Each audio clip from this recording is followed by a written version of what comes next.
excess earnings has presented some assumptions that belie the intentions of the systems board at that time.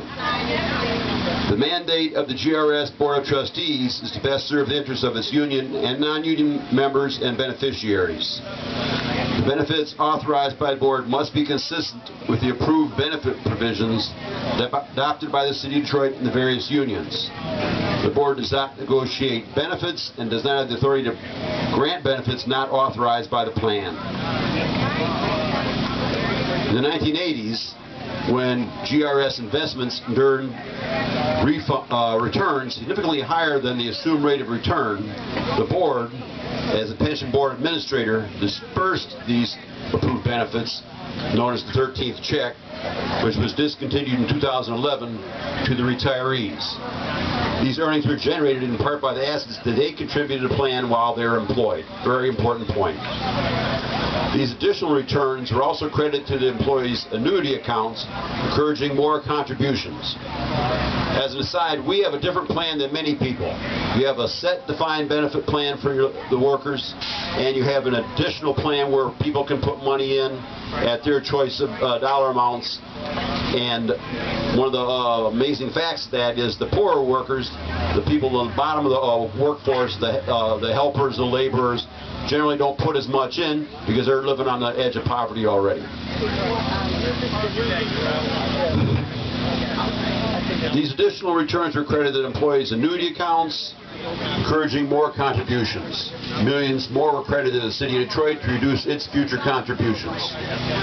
A retiree excess earning reserve fund was established to set aside monies for the specific purpose of funding a 13th check in years that might not be so profitable. And we have $5 million plus in one right now that could be used if it wasn't for the emergency manager and some of the things going on in the law right now to pay for people's heating and lighting this winter. From 1985 to 2006, 54% of the excess earnings fund were distributed, went to the employees, 31.9% went to the City of Detroit, and 14% went to the retirees, including interest and excess earnings reserve fund. Some say that if the board invests these excess earnings funds over the 23-year period, pension funds would be in better shape today. Given the numerous factors that influence fund performance over such a long period of time, it's possible to predict that's true. In fact, one of the things that I point out to people is that, and it's in the media pretty clearly, that the Kilpatrick administration and its efforts to intimidate the pension boards at the time and some of the schemes they did invested very poorly in some alternative investments which didn't return, which we have to spend a lot of our time in our meetings involved in the legal cases to try to get some of that money back. So all this extra money that would have been out there could have been money wasted that would have been nothing but a burden on everybody. One thing is certain, the world changed with the global financial crisis of 2008. The GRS and all public and private pension systems will be in a much stronger position than had not occurred. Remember, we didn't get no bailout.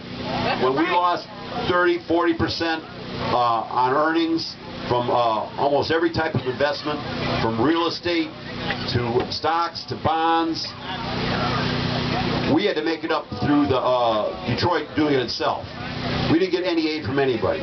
If you're a bank, if you're Bank of America, that TARP program, that just funneled money into those banks. The big banks bought other banks. That's why you don't see so many smaller regional banks, the state banks. The smaller banks have been bought out by the big ones. It's a consolidation of power. And not, the expression is, in the past, they were too big to fail. They're just too big. They dominate politics now. The move against pensions nowadays is dominated, funded by the wealthy banks, and a lot of it's run by an ex-Enron trader who probably should have been put in prison with the rest of the other criminals, Skilling and the other ones at Enron, who ripped off the citizens of California and their employees and a whole lot of people around the nation. Another factor is the shrinking workforce. In 1985, GRS represented 11,000 retirees and 13,000 active Detroit employees. Today, GRS represents 11,000 retirees and 5,000 active employees, not including the police and fire system. The system's smaller. And with the media coverage, with the moves by the emergency manager, people are trying to retire as soon as they can. I see people retire at 30 years in 1 month, 60 years in 1 month when our standards, and a lot of people even retiring early and taking a lesser amount. Because people are getting scared, as some of the other speakers have mentioned, they're getting scared and afraid and trying to see if they can run for the hills and get it. But the problem is, this emergency manager and this judge, they may be going at some of the money you think you already got. That's one of the risks, and that's what some of the things in their threats are. Legally under the state of Michigan, they can't do it. They're not trying. Legally in Greece they couldn't do it, but they went after them. This movement to go after pensions and privatize Social Security in the United States, to go after pensions in Ireland, Canada, other countries around the world, has been going on for 15 years. Private pensions, the folks I used to work with at the steel mill, many of them got over a few years back by the scheme there. Then the federal government set up an ERISA program. Well, that basically gives you poverty level income. That doesn't replace what you would have earned and what you made the companies back then. That just keeps you from starving on the street corner. You might starve in your brother's garage. Okay. Just to point out that our fund is well funded as far as what we've done in the last few years. It's a well-managed fund. All this media coverage you hear if you're a local Detroiter, a lot of it's junk. Right. You know, it really defines as fiction. Reporters do the best they can to make a story even when there isn't a story.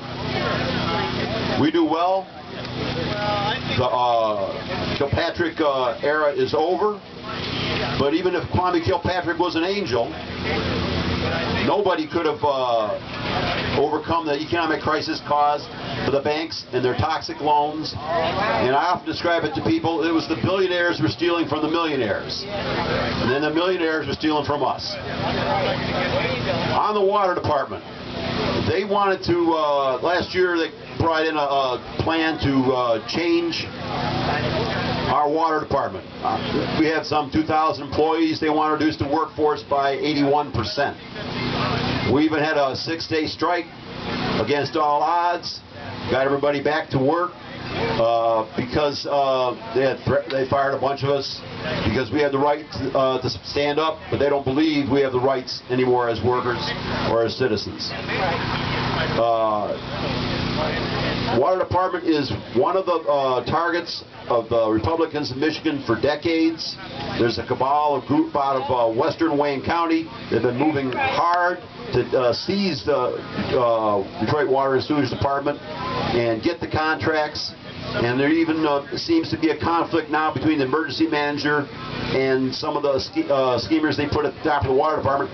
Maybe the dirt they wanted them to do wasn't bad enough, and the emergency manager wants to do even worse to us. That's right. And they want to put it into a regional authority. You know why they've been trying to get the bus department into a regional authority. And they've already done it to so many of the institutions that we knew of as kids. There was a housing department in the city of Detroit. That's been decimated. So I pretty much have used up my time. It's being fought on many levels, and I want to thank you for giving your time.